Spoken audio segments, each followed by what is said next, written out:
Good afternoon, chairs and members of the committee. My name is Jonathan Schreiber. I'm counsel for the Massachusetts Association of Realtors. I'm here representing our 26,000 members from across the state in opposition to several bills before you that seek to create rent control, rights of first refusal, and other harmful policies in Massachusetts, as explained further in our written testimony. Massachusetts is in the midst of a long-standing housing crisis caused by two main drivers. First, drastically insufficient housing development means we are not adding enough units to meet demand. Statewide, monthly housing inventory has dropped 83% over the last 15 years. Housing production during that time is 60% below the 1980s. Second, wages have not kept up with the cost of many basic needs, from consumer goods to skyrocketing healthcare costs to housing. Rent control, however, does nothing to address either of these underlying issues. Rent control does not increase the number of housing units. Instead, it will stagnate production. Rent control does not update the housing stock. Rather, it disincentivizes owners from reinvesting in their properties. Finally, rent control does not bolster incomes. It provides benefits to certain residents regardless of need. Rent control is simply a shift of government responsibilities onto housing providers through an unfunded mandate that subverts the ability of the market to provide the desperately needed solution, more housing.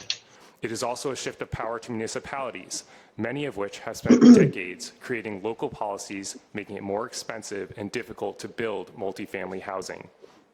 These policies played a significant role in creating the current housing crisis facing the state, yet confoundingly, these bills propose giving municipalities even more authority to implement policies that will further disincentivize desperately needed multifamily housing production. I'd like to introduce Peggy Pratt, who will provide more information about these policies.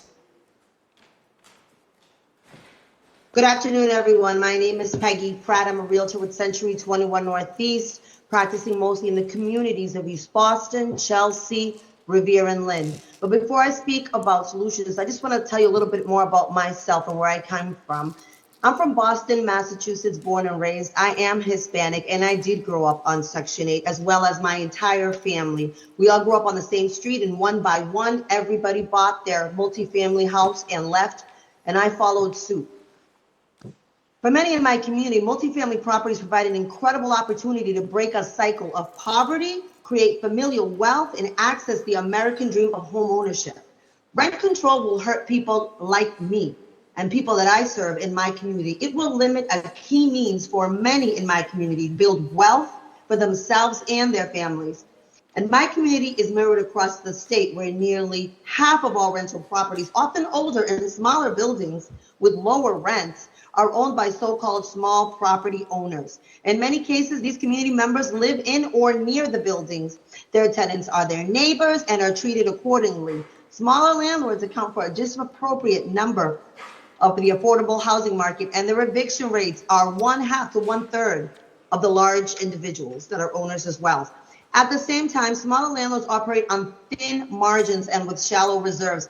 Because our state has the third oldest housing market in the nation, much of it is 100 years old or more, maintenance costs will eat away at capped and already shrinking margins.